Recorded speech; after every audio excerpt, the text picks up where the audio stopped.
Boozhoo, Sego, Tansi, Waaciiye, Ahniin. Hello and welcome to Aboriginal Worldviews and Education.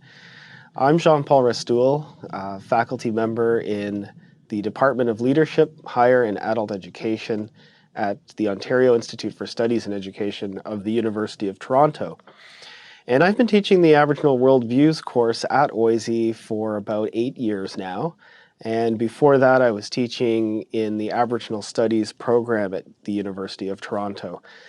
This particular version of the Aboriginal Worldviews course is designed for people with a very beginning understanding of Indigenous worldviews.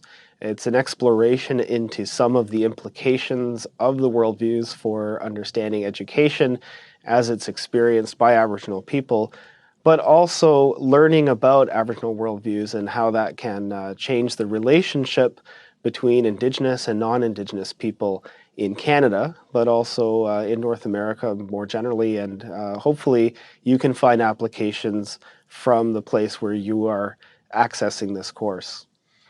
What I would like to do in this course is cover a comparison of the Indigenous worldview with the Western worldview to understand ways in which they are different from each other. So we are definitely accenting the differences, but that's to gain an understanding of what's unique and distinct and special about Indigenous worldviews in a very general way.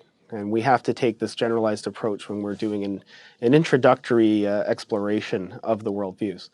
We then move into an understanding of the relationship between Indigenous and non-Indigenous people from a Canadian context, but also looking at a more general colonial context, the development of relationships of colonialism globally. And so we do this through a screening of barbecue area from Australia, which certainly has resonance beyond those borders.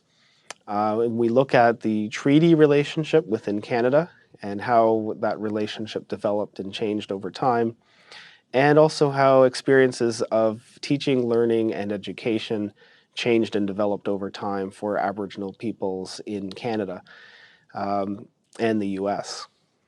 And then looking forward to ways in which we can address and repair some of the damage that has been done through colonial education strategies, and how we can restore and renew the relationship between Aboriginal and non-Aboriginal peoples.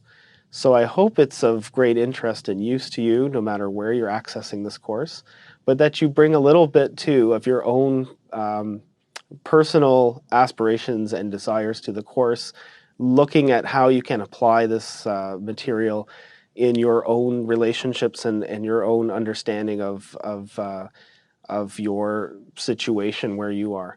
And we'll be able to do that a lot through the course discussion forums, where people can participate in discussions about the material, about ways of renewing and restoring the relationships in a way that reflects and responds to your own understandings. So I think in that particular space of the course, we can develop conversations where those of you who are participating with a deeper sense of knowledge can bring some of your knowledge to those discussions and help those who are coming to this discussion with very little knowledge. I understand that some people are taking this course because they know absolutely nothing about Indigenous worldviews.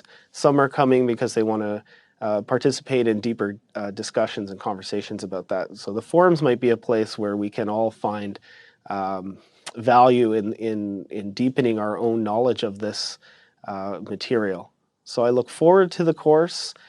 Please take some time to make some comments in the forum, and the more you share, the more you'll get out of it. So I look forward to hearing what you have to say about the material in Aboriginal Worldviews and Education.